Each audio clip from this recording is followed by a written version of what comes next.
The following program is available in high definition on Channel 700. This program is designed and produced by the community with the support of TV Cogeco.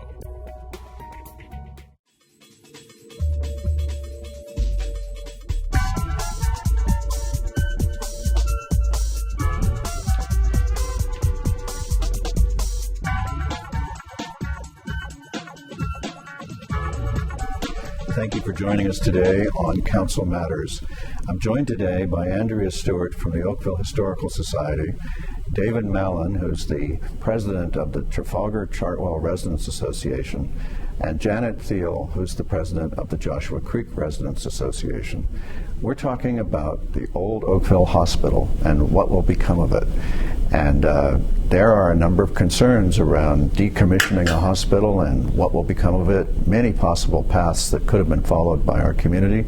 And the path that's been chosen has been one as a result of extensive consultation with the entire town, but especially from the organizations and the areas that these folks come from. Janet, in the course of developing a wide consensus in what to do on the old hospital, you seem to have put together a consortium, or been involved in putting together a consortium of 11 residents associations. What did it take to do that? How hard was it, and how long did it take?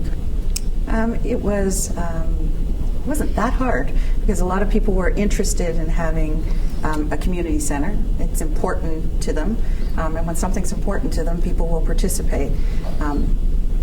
We had a cup of coffee with the West River Residents Association. Chartwell Maple Grove was initially there, and then Trafalgar Chartwell joined in, and we reached out to the others, and we had a fairly easy time to say what's important. It's important that we both have community hubs, that we have a place where all of us can have a multi-generational experience. And so I think a cup of Tim Hortons helped, and really having sort of a pride of we want to work together to achieve this for South Oakville as well as overall Oakville. So, David, as the head of one of Oakville's oldest residents associations, I mean, the thing about our residents associations, I'm never sure if any of us know how old they really are. I mean, we had 11 groups. The southeast part of town is, I lose track, 5 or 6 residents associations. There's 5 or 6 in the south central part of town. All of you got together around the idea of a community center on Kerr Street, a community center on the old hospital grounds. When did you come to the party? Well, I believe we came to the party about 18 months ago. What I think we have to recognize about the hospital lands once the hospital goes to its new home is that it represents a significant opportunity, not just for our community, but for the whole of Oakville, and particularly for the southeastern portion of Oakville. And we have an opportunity here to make the most of the land that will become available. And it made a great deal of sense to the communities in both the east and the south to think in terms of a community centre and provision of the kinds of services that come with a community centre, including knowing that the Centennial Pool will be closed at some point, to possibly incorporate a swimming pool into this community centre. So it was not, as Janet alluded to, it was not difficult to see the community of interest, and it came together quite easily and quickly. So, Andrea, I know that you've worked in the Historical Society for a very long time, and another issue that surfaces whenever you make changes in a community is what will be the impacts, and how will the cultural landscape and the historical or heritage landscape be preserved. Talk a little bit about the concerns that have driven some of your interest in this. Well, as well as being a local resident, and I speak on behalf of many of my neighbors, as well as the Historical Society, my main concern is with the streetscape. what attracted me to Oakville in the first place was the history and the older buildings, and it's my understanding that the houses that face the hospital lands are part of a heritage district, and as such, I think the heritage plan calls for any building to be built adjacent to a heritage district must be compatible. And so that's why I would like to see housing that is compatible with the character of the neighborhood on the other side of the street. Right. So, and in fact, the hospital land is within the historical, the heritage district, and so an even stronger presumption arises that whatever will happen there will fit in. A rec center or a community center, it might be said, would be a little bit at variance from the houses across the street. So to that extent, is there a certain amount of tolerance for that? Oh, yes. I think most people are delighted that there's going to be a recreation centre there. It's something that's needed in the area. I guess my concern is more with regard to the lands north of the recreation centre. So the hospital, of course, owns the old Oakville Trafalgar High School, and we designated, our community designated that quite a long time ago, must be coming on 15 years or more, and or at least the facade of it.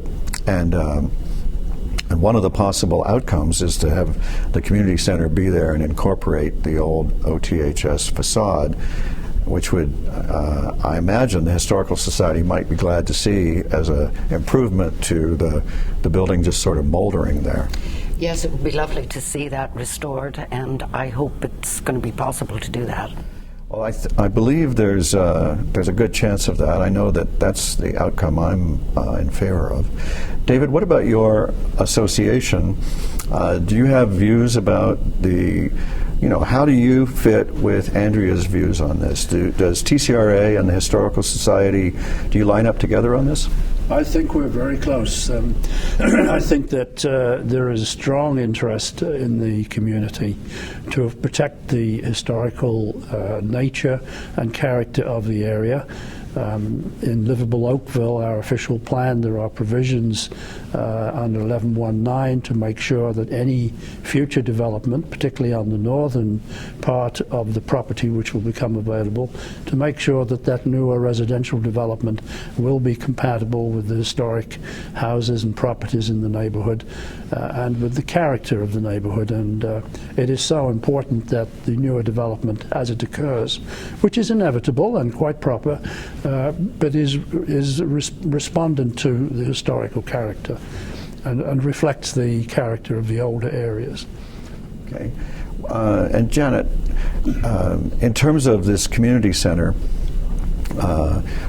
and asking you perhaps to be brave enough to speak for the entire consortium, is there a view about the fate of the old high school?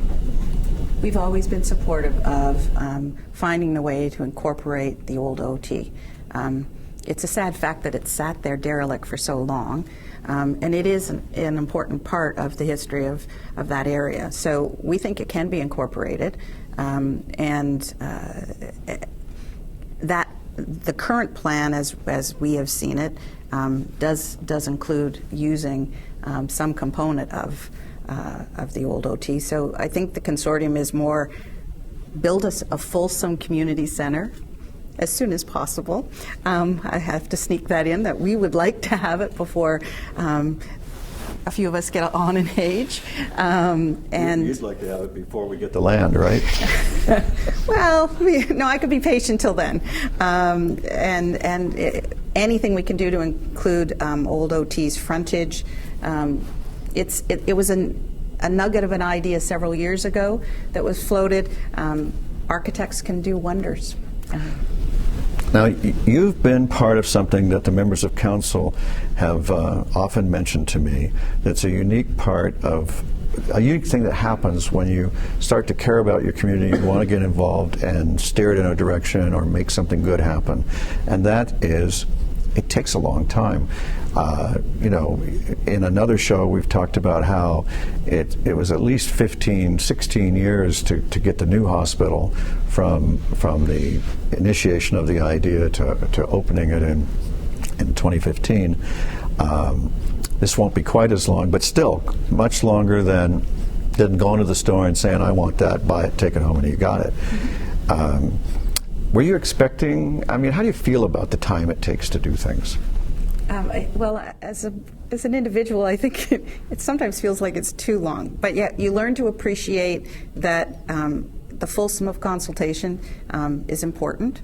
I would rather have come out on the end, which is we're going to have a great community center for our area, and it take a little longer than to have heard the words, no, it's not going to happen.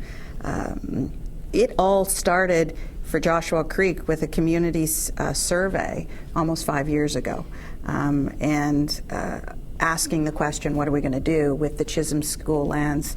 I actually had to kind of reread my notes to say, well, when did this start, and how and who was part of that? And the board was really concerned about what we're going to do with Chisholm, and then how can we have a community center and a pool. So it has taken longer than we probably anticipated, but the end result, knock on wood, will be something really important to the community. David, one of the reasons that decisions take a little longer under the method that we use compared to the way, say, they used to be done, in that council and I really care about making the right decision. We live in dread of making a decision that we'll discover everybody hates, because I like to say we're not in the business of disappointing people. And in order to do that, we got to talk to you. And my own experience as a member of society has been, as I learn things about something, my view changes several times as I go through it. Do you find that it's like that too with you and your residents? Yes, it's an experiential process, in as much as we can start out with one view, but as more information becomes available and we get to know more about issues that have to be resolved prior to getting to a point where we can actually see some construction, that understanding the steps that need to be made will change views as we go along. This is a normal human process. It happens in defining any project, that you have to learn more about the constraints and the opportunities. And this is not unusual, but I do echo Janet's call that we try to proceed as quickly as we reasonably can.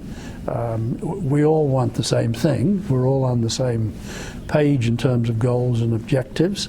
And if we all put our best efforts forward, then I'm sure we'll get there as soon as we possibly can. Okay. Well, I love your note of optimism. I actually share it, and I know that everybody on council does too. And I want to thank you for joining us today and listening to this conversation, because this shows yet again that council matters in Oakville.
Welcome back. As 3 members of council join me, and we will discuss what we've heard from the residents about the development of the old Oakville Hospital site.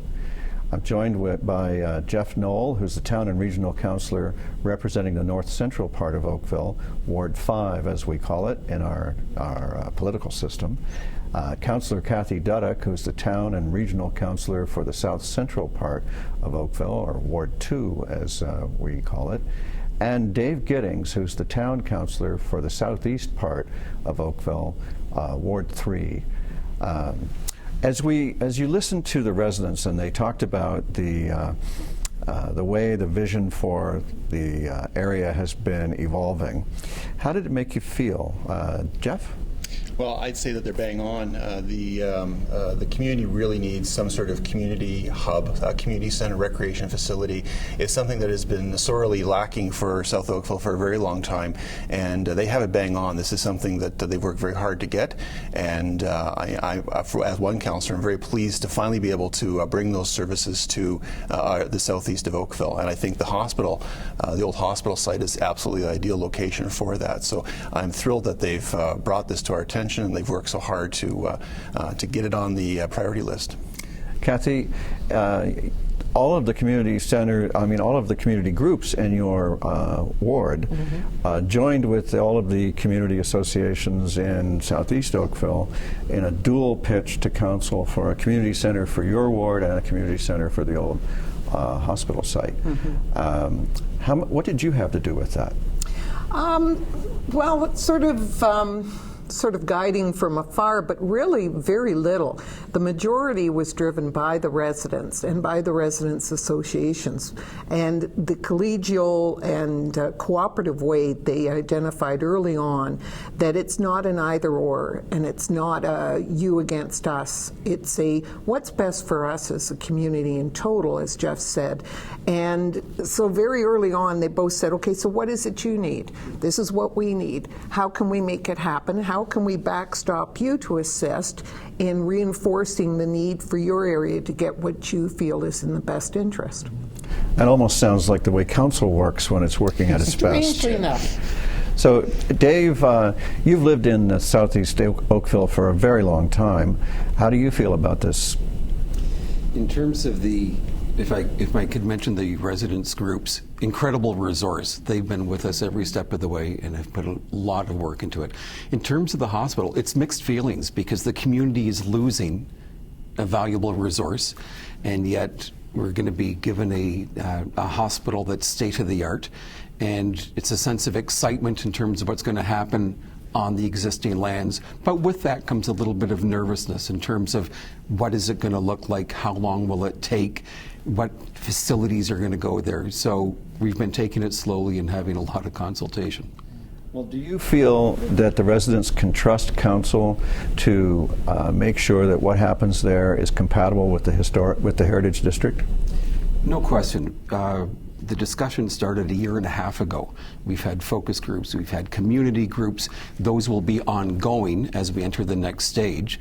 And I think from what we've seen of the level of involvement from the residents and the residents associations, and they've seen what we've put into it, I think there's a trust there between us. So Jeff, when you were talking a minute ago, you were really hitting a note of community building or complete communities, which is a theme that runs through the planning and the official plan that we have.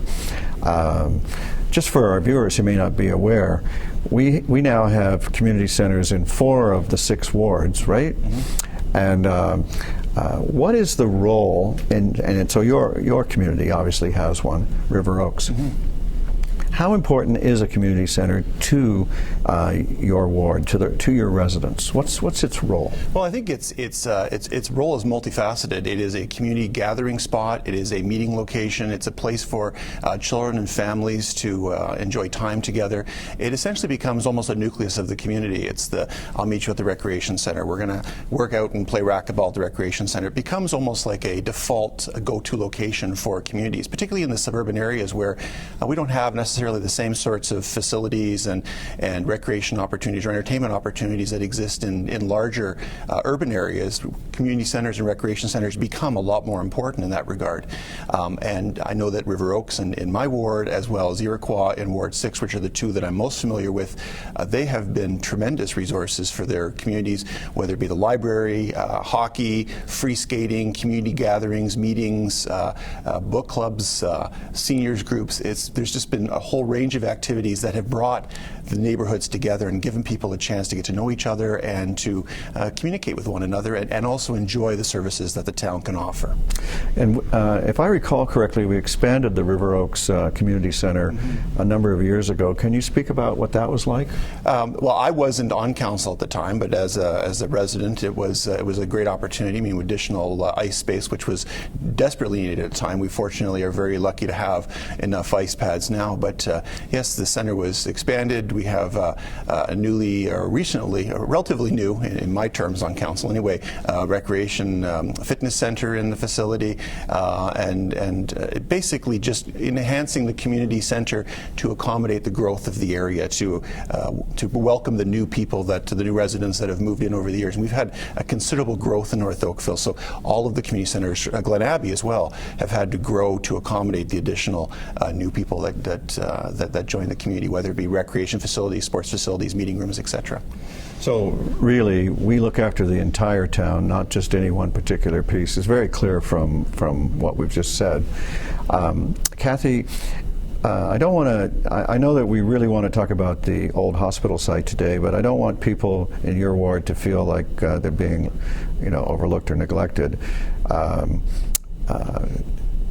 So let's speak for a minute about the vision for a community center on Kerr Street and the dealing, because we basically have to deal with the fact that the senior center on Kerr Street is too small, and it gives us an opportunity to combine a renovated, refurbished Oakville arena and a new, bigger, better senior center. As a community and senior center, maybe. Yeah. What's the sense in your ward about this? That's a cornerstone for us in the area. We've seen how much use and how much engagement Sir John Colburn is experiencing, and they're getting to the point where they're almost maxed out.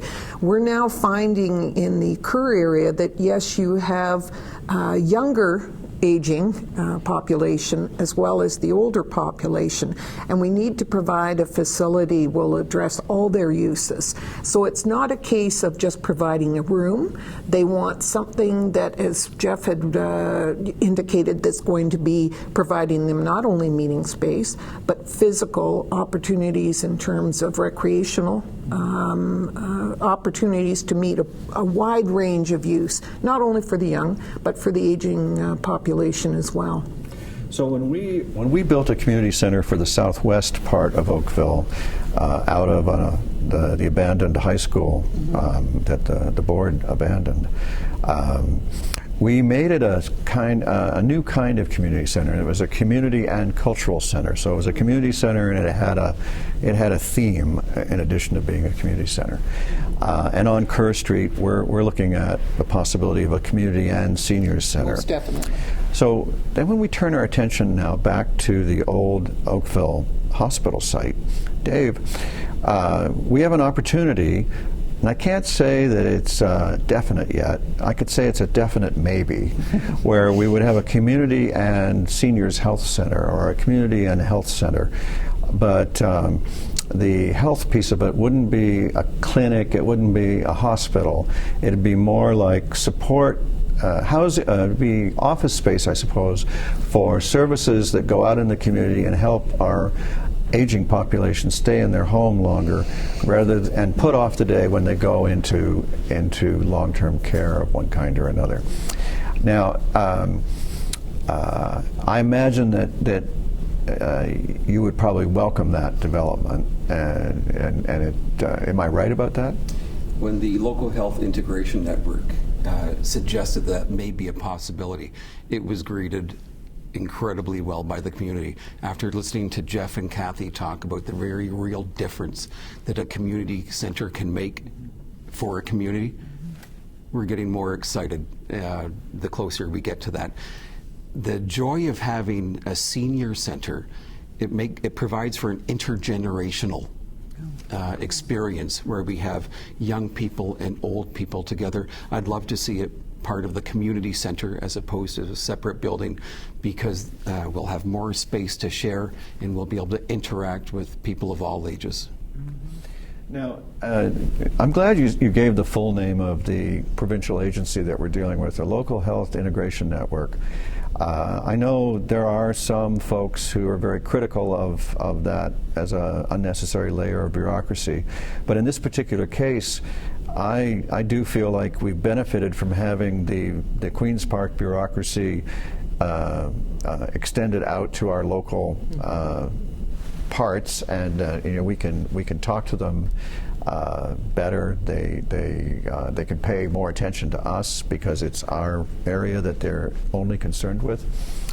I want to spring on you a development in this regard about the seniors services.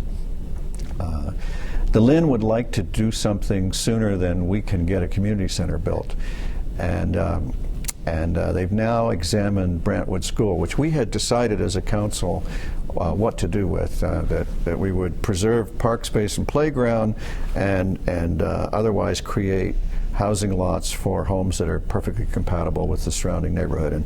And that was, I think, a good decision, and it was arrived at with a lot of thought by all of us. And what we're looking at with the LHIN is the possibility of keeping Brantwood up for a few years until the community center can be built, and putting in Brantwood these services, and then they would migrate to the new community center, and then we would shift to the new homes. How will that be received?